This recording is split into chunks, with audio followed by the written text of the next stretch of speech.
Good day everyone, I am Crystal J. Mendoza from BSN1A, and for today I will be demonstrating the administering medication through IV bolus.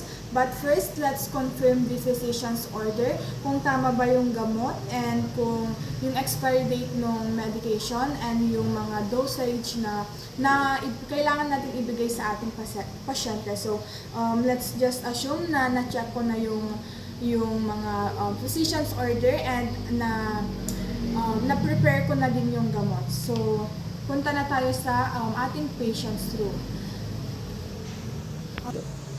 So, we are already here at the patient's room. So, ipay-pepe lang dagitoy igam tayo. So, i-greet tayo the patient and iyang amo tayo di bagbagi tayo.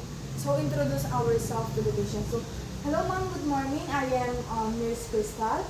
So, I will be assisting you for today. I will be administering the medication through IV bolus, ma'am. Would that be okay with you, ma'am? Okay, thank you, ma'am. So, after that, perform hand hygiene with alcohol.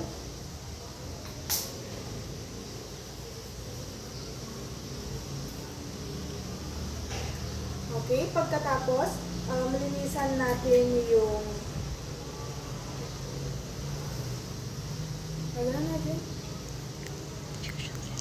Okay, so linisan natin yung part kung saan natin i-inject yung gamot. Ayan. So with cotton balls and alcohol ulit. Ma'am, dala sa klang tayo ito pag-insert at diagas, ma'am, ah.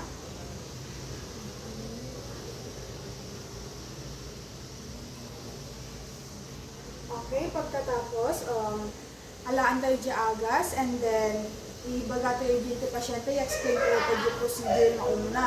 Tapos bigas kakat haan nga ang panpanunod iglimadiwon no tapos bigas kakat komportable na tayo pasyente tayo. So, ma'am, ating agas kat i-inject ko dito yung kasi mo ma'am, kisweram ang ate agas kat medyo nasa piit.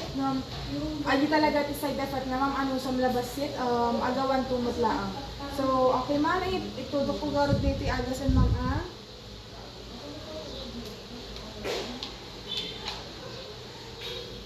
So, insert.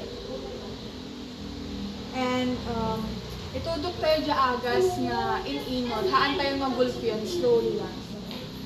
Okay?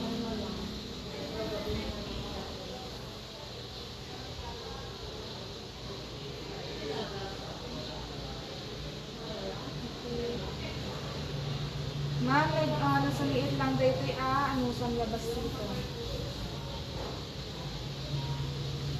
Okay, so ma'am, lalpasan na itudok ko dyan agasan. Anong sa labas, isa liit lang sa galagat effect ko na dahil agas na na-insert kanyang. So, okay, mga 10 to 20 minutes siguro ma'am, katahan tumot, agawan tumot, isa liit lang ma'am niya.